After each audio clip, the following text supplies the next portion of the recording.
بسم الله الرحمن الرحيم.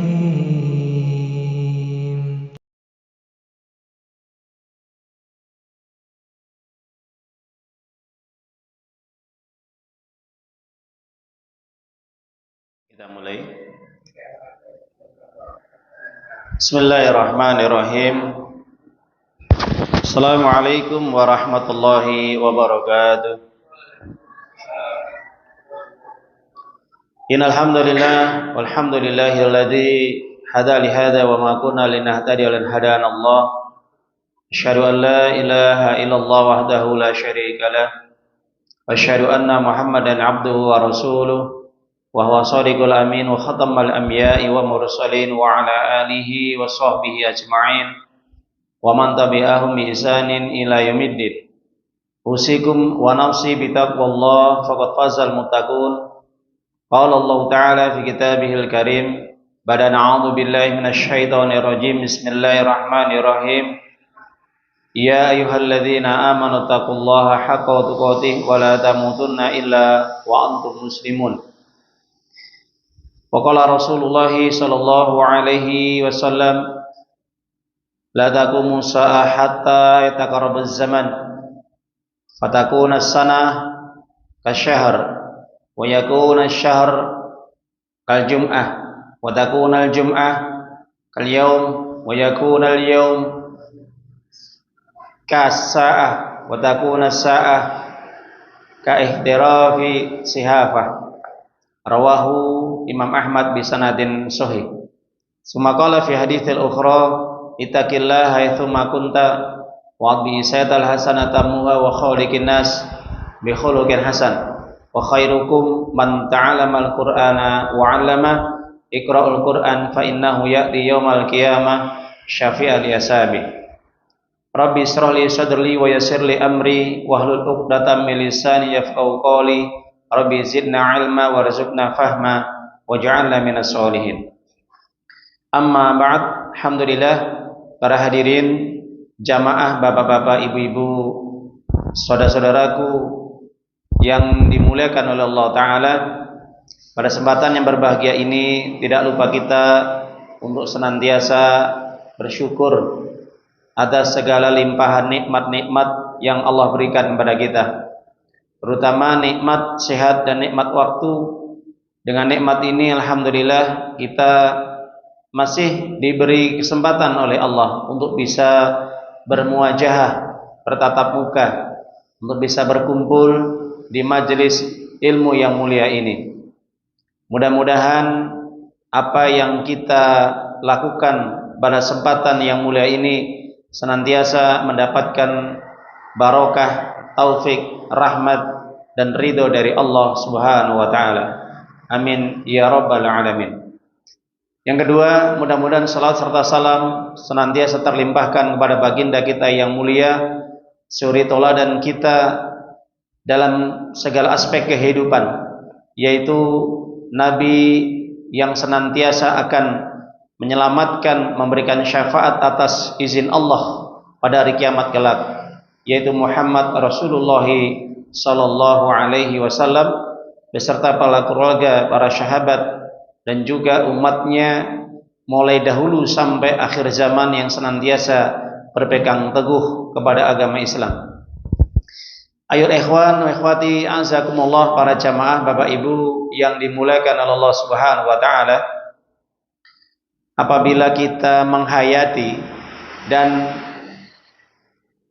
memahami, membaca dari Al-Quran yang dibacakan oleh imam kita tadi, maka di situ mengingatkan kepada kita semuanya bahwasanya kebanyakan manusia kata Allah Subhanahu wa taala itu memang sudah dinas, itu kehidupannya dalam kerugian, hidupnya dalam kondisi sia-sia. Sebagaimana yang dijelaskan oleh Allah Ta'ala, kalau kita sudah menghafal suratnya, wal asri innal insana lafi khusrin. Ketika Allah Subhanahu wa taala menurunkan ayat ini diperuntukkan kepada seluruh manusia, Tapi ternyata kebanyakan manusia mereka menyia-nyiakan kehidupannya, menyia-nyiakan waktunya. Sehingga ayat ini menjadi peringatan yang keras bagi siapapun mereka yang hidup di dunia ini. Mereka tidak menggunakan, memanfaatkan waktu dengan sebaik-baik mungkin. Sehingga orang yang seperti ini dikatakan orang yang paling binasa dan rugi hidupnya. Orang yang rugi dan binasa hidupnya. Kenapa? Karena semasa hidupnya dia menyia-nyiakan waktu yang diberikan oleh Allah Subhanahu wa taala. Makanya Allah bersumpah. Kalau setiap Allah bersumpah di situ ada bentuk peringatan. Di situ ada bentuk nasihat. Dan sekaligus di situ juga untuk memberitahukan kepada hamba-hambanya ataupun kepada manusia seluruhnya secara umum bahwa mereka akan mendapatkan ancaman, peringatan, ataupun kabar gembira, ataupun pahala. Tergantung ayat itu memberikan motivasi ataupun pahala ataupun peringatan, ancaman neraka dan yang lainnya.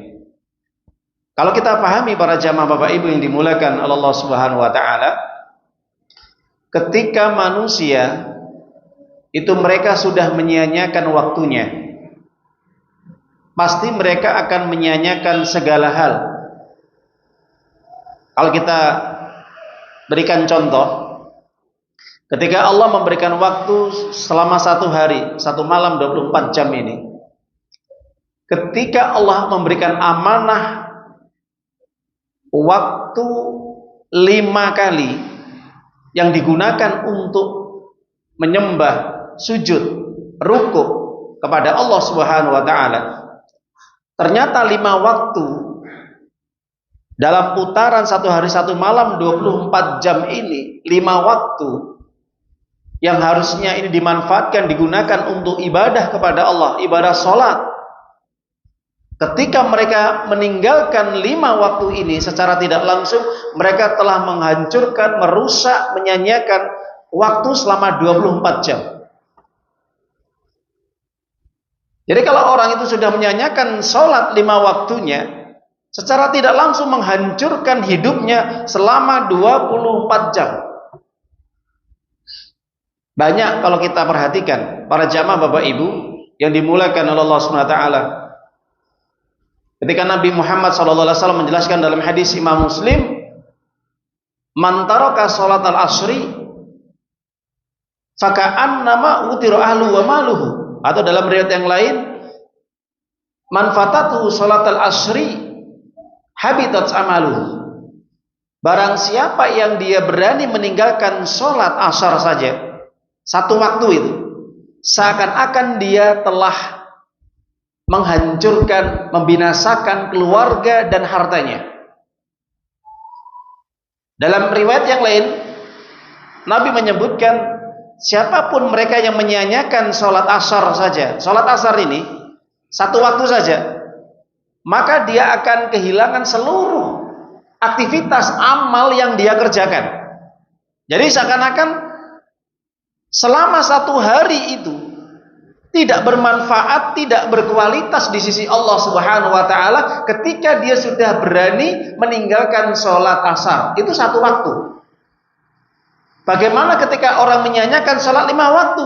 Dia telah menghancurkan hidupnya, menyia-nyiakan umurnya selama 24 jam. Makanya para jamaah Bapak Ibu rahimani rahimakumullah taala, disitulah Allah taala mengatakan wal asri, demi waktu, demi masa yang Allah ciptakan. Jadi kalau Allah sudah bersumpah, makanya di situ ada peringatan di sini. Ayat selanjutnya yang kedua, innal insana lafi khusrin. Sesungguhnya manusia, perhatikan, ada kalimatnya setelah nun taukid kemudian dibarengi dengan apa? Lam taukid. Innal insana lafi. Kata-kata lafi itu penggandengan 2 kata lam dan fi. La di situ sebagai lam taukid. Nunnya juga nun taukid. Sesungguhnya manusia benar-benar dalam kerugian. Makanya kalau kita memahami Al-Quran, kita harus memahami kaidah-kaidah bahasa Arabnya. Kalau ayat tersebut di situ mengandung kata-kata taukid, itu menunjukkan sebagai bentuk ancaman. Sebagai bentuk apa? Ancaman. Jadi manusia hidupnya berada dalam kerugian, kebinasaan, kehancuran. Jadi kalau orang itu dia tidak pernah memanfaatkan waktu dengan sebaik-baik mungkin, secara tidak langsung dia berada dalam kerugian, dalam pusaran kehancuran, kebinasaan dia. Dia kehilangan semua apa yang dia milikinya. Hancur sudah, binasa. Kalau orang usaha itu sudah, dia tidak mendapatkan profit sedikit pun, keuntungan sedikit pun. Rugi total. Sudah total semuanya. Kerugian yang hebat. Kenapa? Karena dia telah menghancurkan waktunya, menyanyiakan waktunya. Nah, orang yang menyanyiakan waktu, menyepelekan waktu, sehingga waktu itu tidak betul-betul dimanajemen dengan baik. Ketika Allah sudah memberikan waktu 24 jam, ternyata dia sia-siakan. Apa yang terjadi? Orang yang menyanyiakan waktu nanti, akibatnya, ini akibatnya ya. Apa yang terjadi? Dia akan menyepelekan perintah Allah. Dia akan mulai menyepelekan, menggampangkan, mengabaikan perintah Allah. Buktinya, kalau kita kembali di dalam surat Al-Ma'un, surat yang ke-107 yang dibacakan imam tadi, di rakaat yang kedua. Fawailul lil musallin alladzina hum an sholatihim sahun. Perhatikan Bapak Ibu nggih. Kita buka surat Al-Ma'un 107 ayat yang ke-5. 4, 5. Celaka bagi orang-orang yang sholat.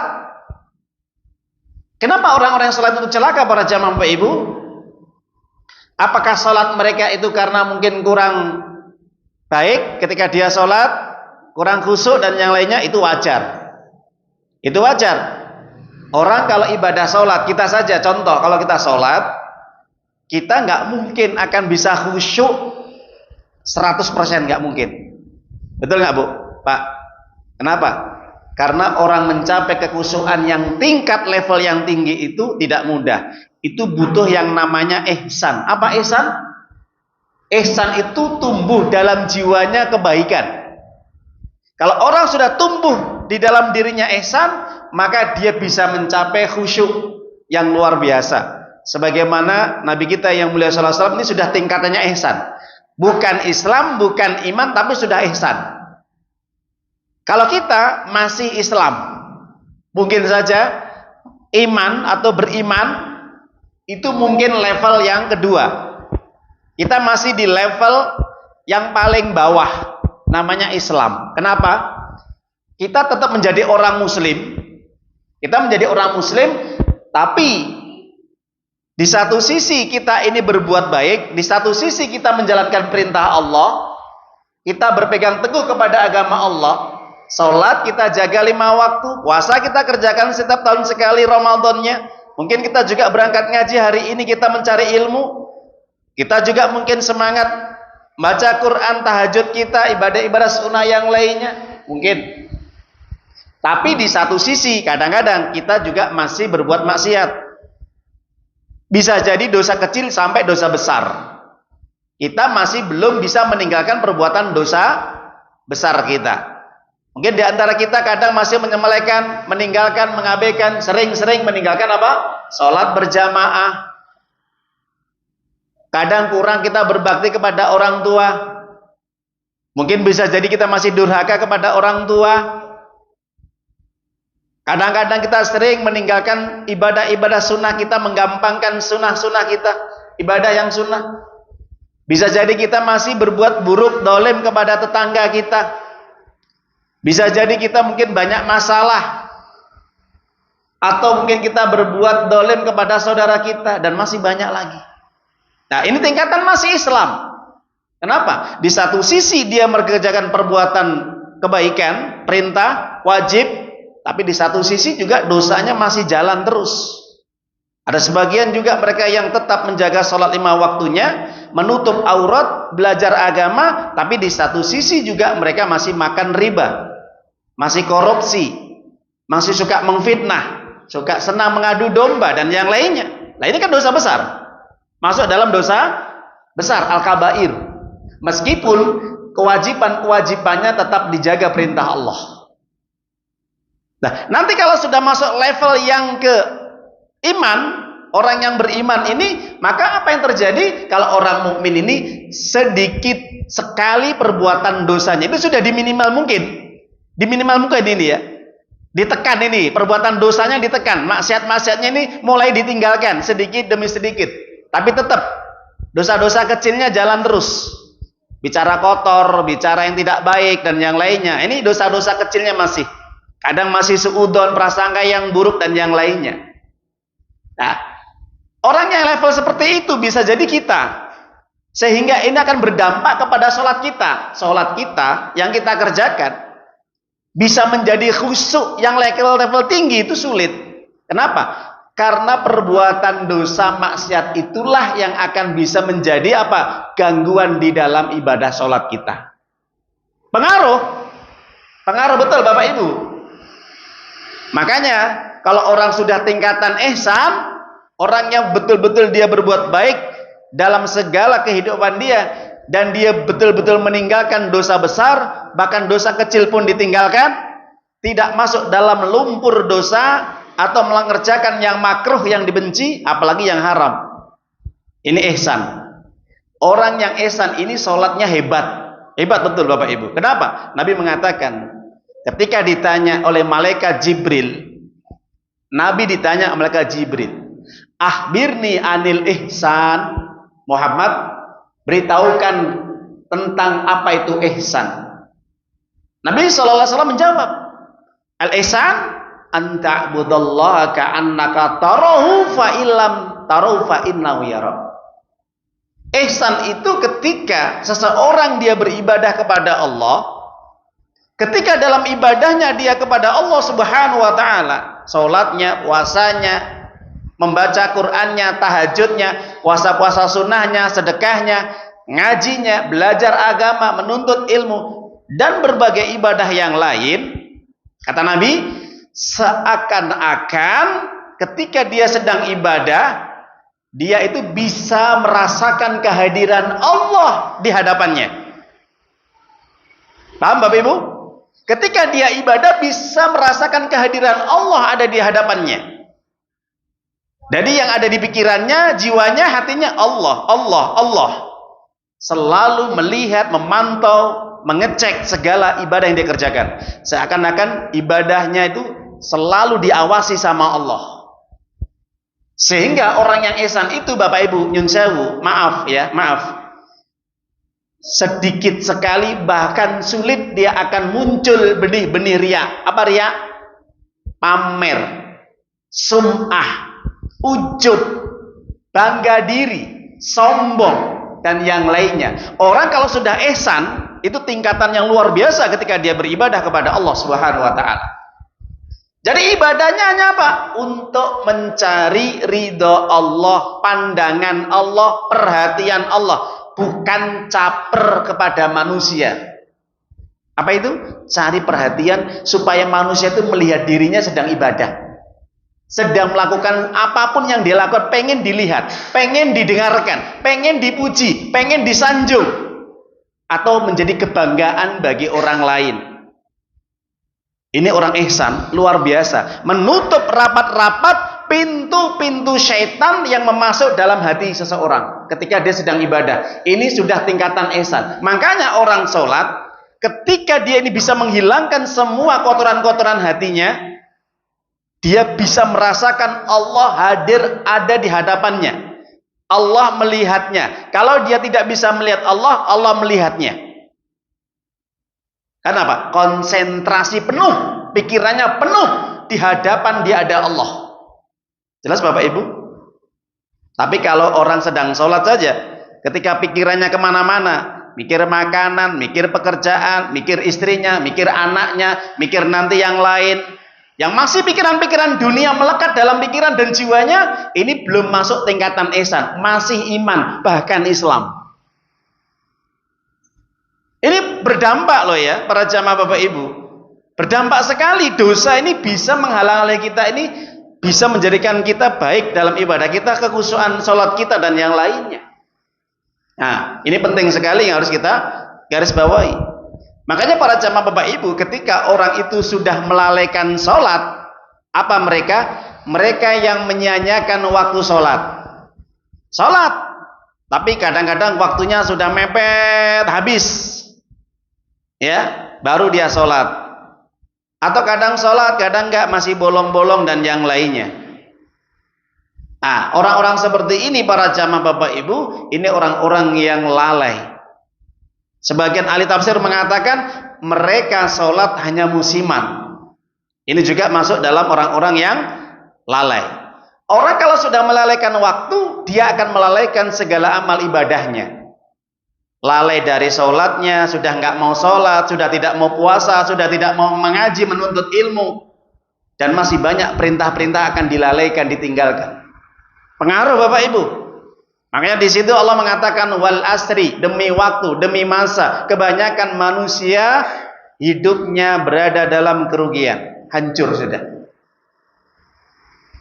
Para jamaah Bapak Ibu yang dimuliakan oleh Allah Subhanahu wa taala, oleh sebab itu, orang kalau sudah lalai dari ibadah sholatnya, apa yang terjadi? Masuk level yang kedua. Akibatnya orang yang melalaikan waktunya, dia akan tumbuh dalam jiwanya apa?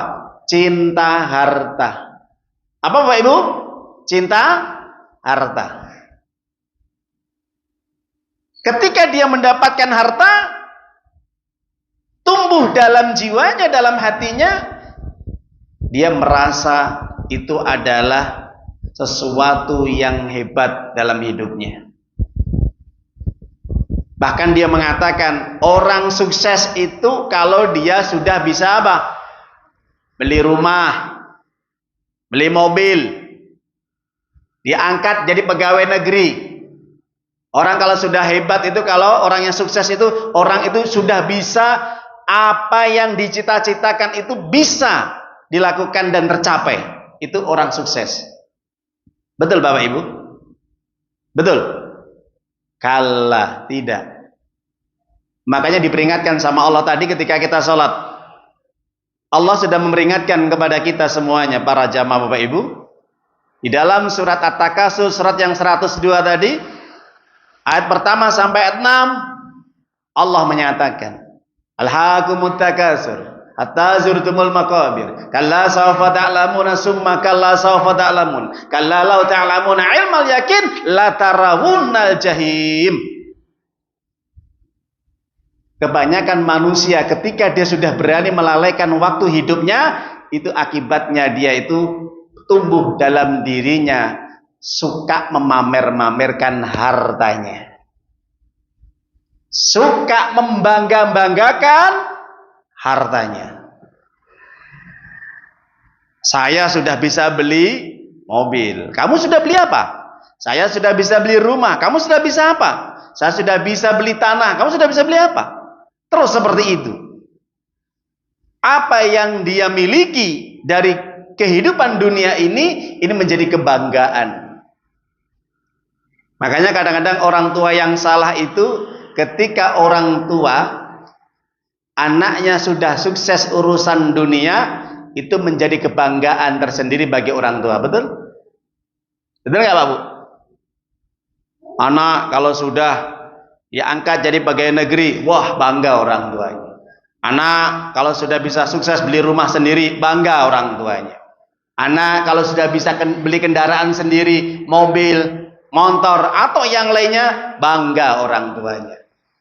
Tapi ketika anak tidak bisa menjaga sholat 5 waktunya, orang tua itu tidak ada penyesalan.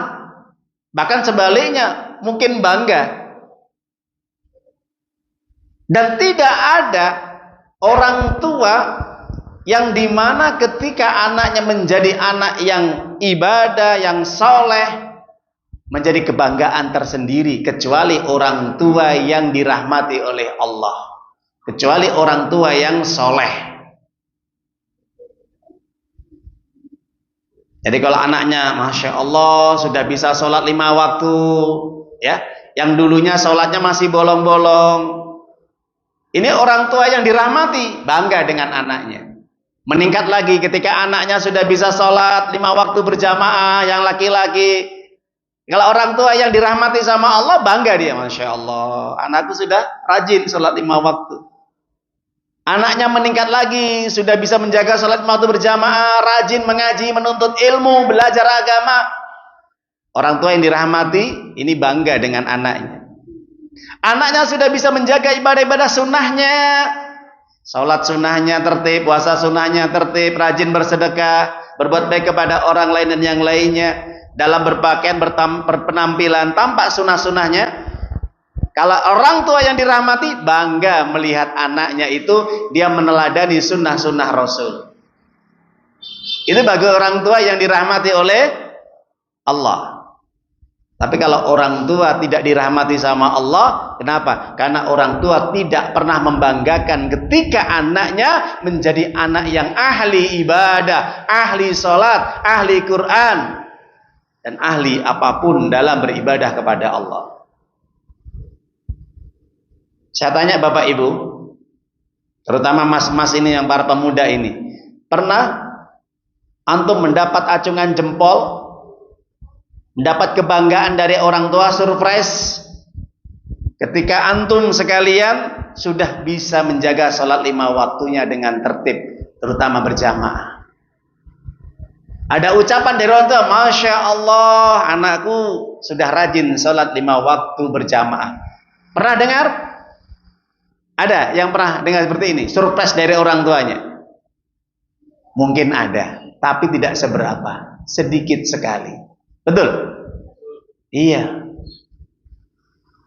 Coba para jamaah Bapak Ibu, kalau orang tua yang bertanggung jawab, bagaimana dia bisa membanggakan anaknya ketika anaknya betul-betul menjadi orang yang menyelamatkan dirinya dan orang tuanya dari api neraka. Makanya para jamaah Bapak Ibu yang dimuliakan oleh Allah Subhanahu wa taala, orang yang menyanyiakan waktu itu dia akan tumbuh dalam jiwanya orang yang suka memamer-mamerkan hartanya, bangga dengan hasil usaha dunianya, kesuksesan dunia itu dibangga-banggakan, dipamer-pamerkan. Padahal apa yang terjadi ketika orang sudah mulai lupa ibadah kepada Allah disebabkan karena dia ini memperbanyak hartanya, disibukkan dengan pekerjaannya, Allah memberikan ancaman, kalian akan melihat neraka jahim. Jadi orang yang melihat neraka jahim itu yang bagaimana? Semasa hidupnya dia bangga dengan urusan dunia, pamer hartanya, pamer segala apapun yang dia miliki, tapi tidak pernah bangga dengan amal ibadah. Tidak bangga kalau dia sudah mendapatkan hidayah dari Allah. Tidak bangga kalau dia semakin menjadi orang yang dekat kepada Allah. Jadi para jamaah Bapak Ibu, maka hati-hati. Orang yang menyanyiakan waktu itu lebih dahsyat bahayanya daripada kematian. Betul? Ibnu Qayyim al-Jauziyah mengatakan, idha'atul waqti asyaddu minal maut. Orang yang hidupnya menyanyiakan waktu itu lebih berbahaya, lebih dahsyat daripada kematian. Kok bisa? Fa inna idha'atal waqti taqta'u anillah wa daril akhirah. Orang yang suka menyanyiakan hidupnya, waktunya tidak digunakan dengan kebaikan-kebaikan, bahkan sia-sia waktunya, habis dalam urusan-urusan dunia, bahkan masuk dalam lumpur dosa, senang berbuat maksiat. Maksiat jalan terus. nggak pernah ditinggalkan maksiatnya, terus tambah lagi maksiat, itu akan memutus hubungan dia dengan Allah dan kehidupan akhirat. Itu kalau dia menyia-nyiakan waktu. Jadi Bapak bisa lihat Bapak, Mas, di keluarga kita, orang itu kalau sudah jauh kepada Allah dan jauh kehidupan akhiratnya, tandanya orang sudah mulai menghancurkan waktunya, menyia-nyiakan waktunya. Dan itu lebih berbahaya daripada kematian. Kenapa kok bisa? Karena kata Ibnu Qayyim al-Jauziyah di dalam kitab Al-Fawaid, innal maut yaqta'uka anil dunya. Karena kalau orang itu mati, itu hanya memutus dirinya dengan dunia wa ahliha dan segala kenikmatannya. Betul? Jadi kalau orang mati, sudah kan putus hubungan dia dengan dunia dan segala kenikmatan. Makanya Nabi SAW mengatakan, aksiru dzikra hadimil ladzat yaknil maut. Perbanyaklah kalian dalam hidup ini apa? Mengingat pemutus segala kelezatan-kelezatan kenikmatan dunia. Jadi kata-kata lazat kenikmatan atau kelezatan itu adalah setiap segala sesuatu yang disenangi oleh nafsu. Itu lazat, hal-hal yang lezat, nikmat. Jadi kalau kita senang makan sesuai dengan nafsu kita, pasti kita akan makan banyak itu, betul nggak? Minumannya gitu, kita senang dengan minuman, es cendol, es campur, atau yang lain, es jus atau es buah. Kalau kita, nafsu kita senang dengan minuman tadi, pasti kita akan minum banyak itu. Pasti. Nah, itu namanya lazat, kelezatan. Yang itu bisa memotivasi nafsu itu semangat. Nah, maut, kematian memutus itu kenikmatan kita. Jadi kalau orang sudah mati, nikmat nggak? Oh, nggak ada nikmatnya lagi, sudah putus kok. Apa yang dinikmati? Punya motor yang harganya ratusan juta, sudah putus, nggak bisa dinikmati. Beda kalau masih hidup, bisa dinikmati, bisa putar-putar, keliling-keliling, bisa touring dan yang lainnya. Punya mobil yang mewah, Lamborghini, atau mobil-mobil yang ratusan miliar atau puluhan miliar, ketika dia pakai di dunia mungkin masih bisa dinikmati. Kalau sudah mati, apa yang dinikmati? Rumah yang mewah, mega seperti istana, tekelnya itu mahal, keramiknya, marmernya itu ratusan juta bahkan miliaran harganya. Itu ketika masih hidup bisa dinikmati, ketika diinjak-injak, ya, atau digunakan untuk jalan itu, saking licinnya itu. Bahkan bisa tembus pandang ya, seperti air itu. Bisa untuk berkaca. Oh, itu lantainya saja untuk bisa berkaca. Tapi ketika dia sudah mati, apa yang dinikmati? Nggak ada. Itu namanya maut. Memutus segala kenikmatan kelezatan dunia dan apapun yang disenangi oleh nafsu. Itu namanya maut, kematian. Makanya para jamaah Bapak Ibu, tema hari ini adalah mengenal ayat-ayat Allah dan hadis-hadis Nabi Shallallahu Alaihi Wasallam tentang masalah mati. Kenapa? Ini penting sekali yang akan menjadi agenda materi kita. Karena setiap orang itu pasti akan mati. Wah, ngeri Ustaz. Ya. Bukan ngeri atau tidaknya. Materi ini paling tidak untuk motivasi kita semakin meningkatkan ibadah kita, dekat kepada Allah, dan tidak menyanyiakan hidup kita atau menyanyiakan waktu kita, umur kita. Makanya orang kalau ingat mati, pasti dia orang yang paling cerdas hidupnya. Betul? Ya, tip. Kita jelaskan. Hadis Nabi sallallahu alaihi wasallam dalam hadis Abu Hurairah, dari Abu Hurairah radhiyallahu anhu. Hadis dari Imam Tirmidzi, Imam Ahmad, dan Ibnu Majah mengatakan, perbanyaklah mengingat pemutus kelezatan, yaitu kematian. Kemudian dalam hadis yang lain dari Ibnu Umar radhiyallahu taala anhu, dia pernah berkata, kuntu ma'a Rasulillahi sallallahu alaihi wasallam wa ja'a rajulun minal ansari fasallama ala Nabi sallallahu alaihi wasallam summa yaqul. Ibnu Umar pernah meriwayatkan, menjelaskan, saya pernah bersama Nabi Suatu ketika datang seorang dari Ansor kemudian mengucapkan salam kepada Nabi dan bertanya kepada Nabi, "Ya Rasulullah, fa ayyul mu'min afdal?" Seperti apakah sifat karakter orang mukmin itu yang paling utama? Pertanyaan pertama ini. Nabi mengatakan, ahsanuhum khuluqan.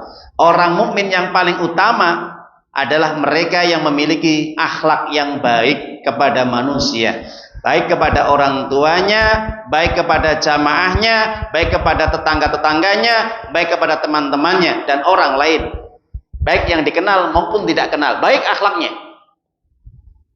Kalau bahasa orang Jawa apa? Dua sifat yang muncul dalam diri niku dianggap sae, andap asor tepo seliro. Tiang niku lek pun kagungan andap asor tepo seliro niki tanda wong sing sae, Pak Bu. Jelas? Mudah membantu, memperhatikan, menolong dan ngajeni, menghormati orang lain. Nah, ini orang yang akhlaknya baik, mulia, Pak. Makanya para ulama dulu mengatakan belajar adab dulu baru berilmu. Karena banyak orang yang punya ilmu nggak punya adab, orang duwe unggah-ungguh. Orang belajar agama, kalau dia nggak pernah belajar adab, apa yang terjadi? Pulang ngaji, ketika ditanya sama orang tanya, "Le, kok ngendi sampean?" Apa yang terjadi? Bentak-bentak sama orang tuanya, ngomongnya keras. Nah, orang seperti ini nggak punya adab, nggak punya akhlak ini. Jelas Bapak Ibu, ya? Nah, ini penting sekali. Karena orang yang beradab, punya akhlak itu orang yang betul-betul dimuliakan sama Allah dan dia yang paling utama manusia di dunia ini. Meskipun dia ilmunya sedikit, ya. Tapi kalau akhlaknya, adabnya bagus, baik, Masya Allah. Ini disanjung sama para ulama. Nabi menyanjung orang yang paling utama. Ditanya lagi Nabi, "Ya Rasulullah, fa'ayil mu'min akyas?" Manusia yang seperti apa yang paling cerdas di dunia ini? Bapak Ibu, kalau ada pertanyaan manusia apa yang paling cerdas, jawaban panjenengan pripun? Apakah mereka yang bergelar profesor, doktor, PhD, S1, S2, S3 yang menemukan apa yang menjadi sesuatu kebanggaan bagi manusia? Ya, seperti Einstein, menemukan apa Einstein? Saya tanya, apa ya? Kalau Einstein menemukan apa? Ada yang tahu? Lampu, elektronik. Ya. Yang sekarang bisa membuat Microsoft, ya. Ya, Microsoft. Siapa? Bill Gates. Menemukan WhatsApp, membuat YouTube dan yang lainnya. Teknologi canggih kan? Cerdas nggak ini? Cerdas nggak Bu? Cerdas. Secara umum orang seperti ini bisa menemukan segala sesuatu yang bisa memberikan manfaat. Secara umum ini orang yang cerdas. Bisa menemukan lampu, Einstein. Yang sekarang ini seperti Bill Gates dan yang lainnya semisalnya. Ya. Yang bisa memberikan apa? Manfaat. Nah itu. Atau mereka yang punya gelar-gelar yang tinggi. Cerdas dalam hal masalah apa? Pengetahuan umum, sains, bisa membuat rumus matematika yang baru semakin cepat, kayak bimbel, menghitung secara cepat. Nah ini, kalau di kelas orang yang cerdas itu menurut guru itu yang apa? Kebanyakan mereka yang paling unggul dalam hal matematika.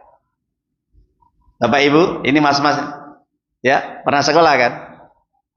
Anak murid itu kalau sudah pinter matematika, kalau sudah SMA-nya pinter IPA, cerdas nggak? Cerdas. Nah, sekarang kita jelaskan. pandangan manusia secara umum, kata-kata cerdas, kaisun atau akyas, itu penilaian mereka adalah dalam hal dalam hal masalah sains, masalah ilmu pengetahuan secara umum, itu cerdas. Itu menurut pandangan manusia secara umum. Tapi berbeda nggak dengan pandangan Nabi? Bapak Ibu, beda nggak? Oke. Apa definisi cerdas, pengertian cerdas menurut Nabi Muhammad SAW? Apa? Mereka yang hidupnya mengingat mati. Ini orang yang cerdas. Ya, saya hanya memberikan pembanding ya Pak Bu. Orang itu kalau menurut pandangan orang, secara ilmu pengetahuan dia hebat dalam segala bidang, pinter matematika, pinter IPA, pinter biologi ya, pinter fisika, pinter kimia, atau pinter bahasa, unggul dia, nilainya bagus, di atas rata-rata, 9-10, 9-10, cerdas nggak? Cerdas. Sampai dia perguruan tinggi S1, S2, S3, doktor sampai profesor. Cerdas gak? Cerdas. Itu pandangan manusia. Tapi kalau pandangan Rasulullah SAW beda, Pak. Orang nggak pernah sekolah, nggak mengenal bangku sekolah, jelas ya? Orang pinter matematika, wah, mungkin kalau dia sekolah andai kata nilainya jeblok terus, seperti kita ya. Nilainya di atas 5. Paling mentok 6 lah. Kadang kalau duduk itu bangkunya paling belakang ya. Nah itu. Kita nggak hebat IPA, kita nggak hebat biologi, kita nggak hebat fisika atau matematika atau apapun pengetahuan umum. Oke, menurut pandangan manusia, oh ini murid kok bodoh sekali, murid kok apa ya? Idiot. Tapi para jamaah, ketika murid ini, nyun saya Bapak Ibu, anak di sekolahan dia, ahli ibadah, ketika azan, Allahu Akbar, ambil air wudhu, langsung berangkat ke masjid, sholat. Jelas? Istirahat, jam 12, dia gunakan sholat. Ini kita buat contoh, ilustrasi murid, mahasiswa dan yang lainnya. Ketika teman-temannya enak mengerjakan apapun pekerjaan di sekolahannya, di kuliahnya, tapi dia waktu azan, dia tinggalkan semua pekerjaannya, dia langsung bersegera memenuhi panggilan Allah, azan, hayya 'alas shalah, hayya 'alal falah. Ini orang yang cerdas. Kenapa? Meskipun dia tidak berprestasi di bangku sekolahnya, di kuliahnya, tapi dia masih punya Allah. Hatinya terikat dengan Allah. Dia selalu mengingat Allah. Kenapa? Seakan-akan dia nanti akan meninggal dunia. Betul? Maka dari situ kata Nabi SAW, orang yang cerdas, ahsanuhum, aksaruhum, dzikran lil maut, wa ahsanuhum istidadan. Orang yang cerdas kata Nabi, mereka hidupnya banyak mengingat mati. Dan yang paling bagus dalam mempersiapkan bekal untuk menyambut kematiannya. Masya Allah, ini cerdas. Ya, ini kata Nabi. Ini kata Nabi. Beda dengan masyarakat secara umum. Kalau orang sudah pinter dalam urusan-urusan bidang umum, sains dan yang lainnya, dianggap cerdas. Tapi kalau Nabi mengatakan, Allah mengatakan, orang cerdas, orang yang banyak mengingat kematian dan dia mempersiapkan bekal dengan amal ibadah, dengan kebaikan untuk menyambut kematian sewaktu-waktu nanti maut menghampirinya. Pending adzan dulu, monggo silakan. Para jamaah Bapak Ibu yang dimuliakan oleh Allah Subhanahu wa taala, kita lanjutkan sekedap. Jadi kalau pandangan manusia, penilaian manusia, orang yang dikatakan kaisun, akyas, jamaknya kais adalah akyas, adalah mereka yang kebanyakan cerdas dalam persoalan-persoalan duniawi.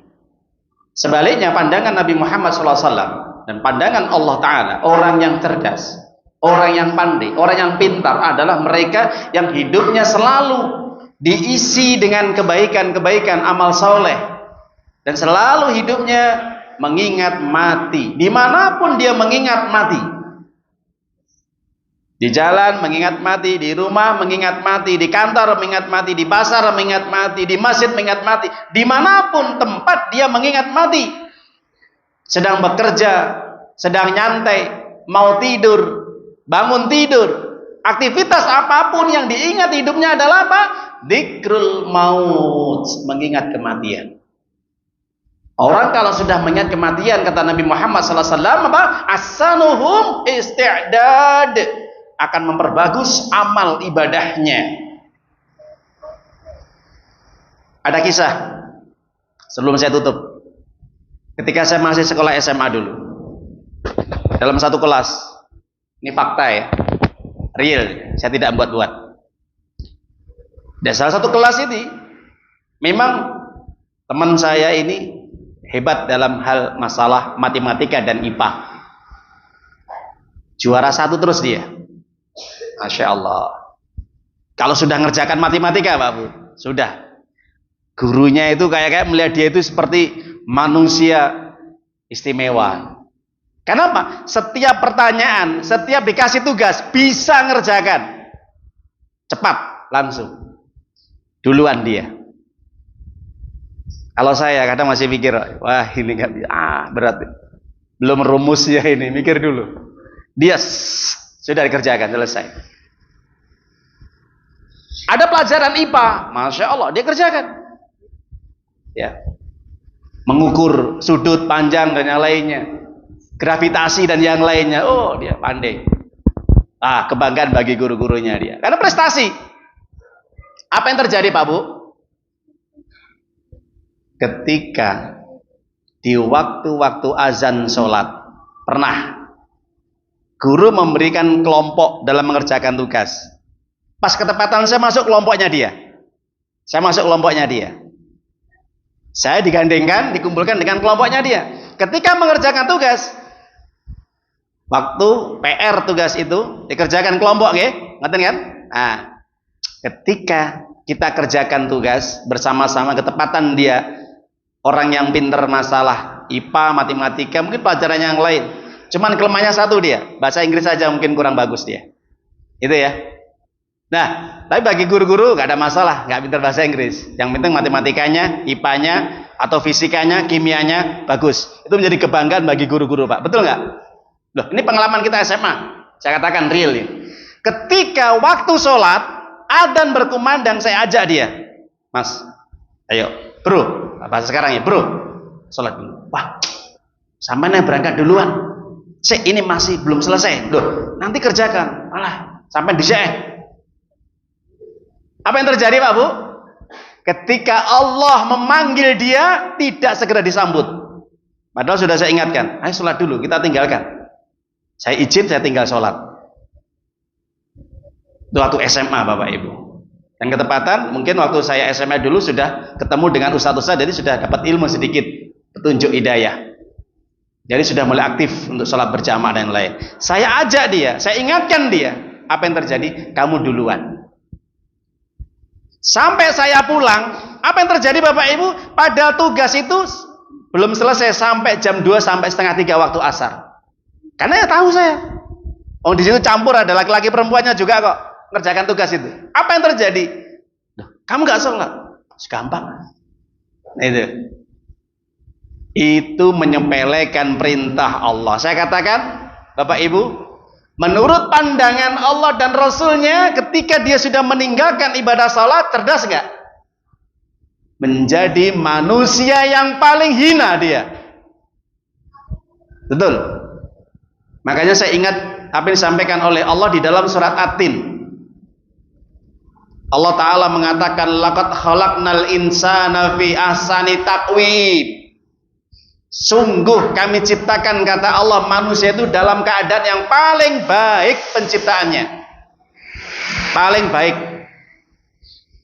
Saya ingat ayat ini. Lah iya, dia dikasih kecerdasan otak akal ini sampai bisa mengerjakan tugas apa saja. Pinter dia. Sempurna nggak Pak Bu? Sempurna nggak? Sempurna. Laqad khalaqnal insana fi ahsani taqwim. Pas ketepatan, maaf ya Bu ya. Insya dia memang bagus tampan, putih, ganteng. Saya ingat ayat Allah. Laqad khalaqnal insana fi ahsani taqwim. Sudah bagus, tampan, ganteng, pinter pisan. Apa yang terjadi, Pak, Bu, Mas? Wong lek ganteng, pinter, cerdas, nang kelas, nang sekolah, digerumuti cawe-cawe ana mboten? Oh, jangankan satu kelas ya. Sampai beda kelas aja ngirim surat, I love you, I like you, subscribe gitu ya. Loh, saestu nyata real, wallah, sampai beda kelas saja nyenengi dia. Berapa kelas itu? Kenapa? Sudah pinter, ganteng bisa. Tapi sayang satu, Allah belum membuka hatinya untuk mendapatkan hidayah. Dan dia tidak mau mencari hidayah. Dan dia tidak mau menyambut hidayah Allah. Ketika dipanggil hayyala sholat, hayyal falah, ayo sholat, ayo masuk surga, nggak mau dia, tolak. Apa kata Allah? Laqad khalaqnal insana fi ahsani taqwim summa radatnahu asfala safilin. Kemudian kami kembalikan dia menjadi orang yang paling rendah, hina nanti pada hari kiamat. Jadi Allah kembalikan ke tempat yang apa? Paling rendah, serendah-rendahnya.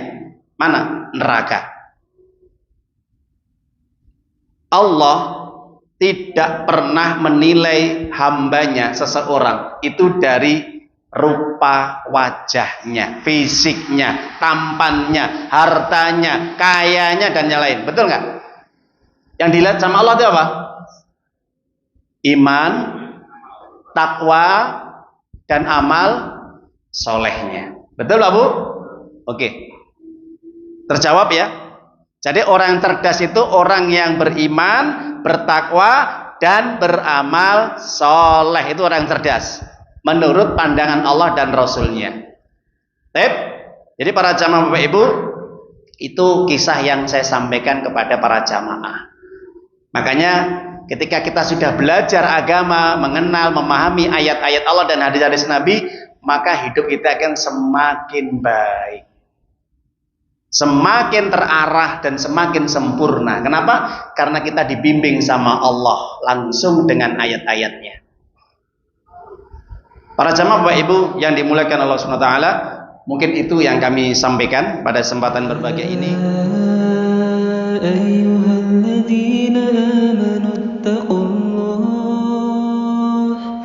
ittaqullaha haqqa tuqatih wa la tamutunna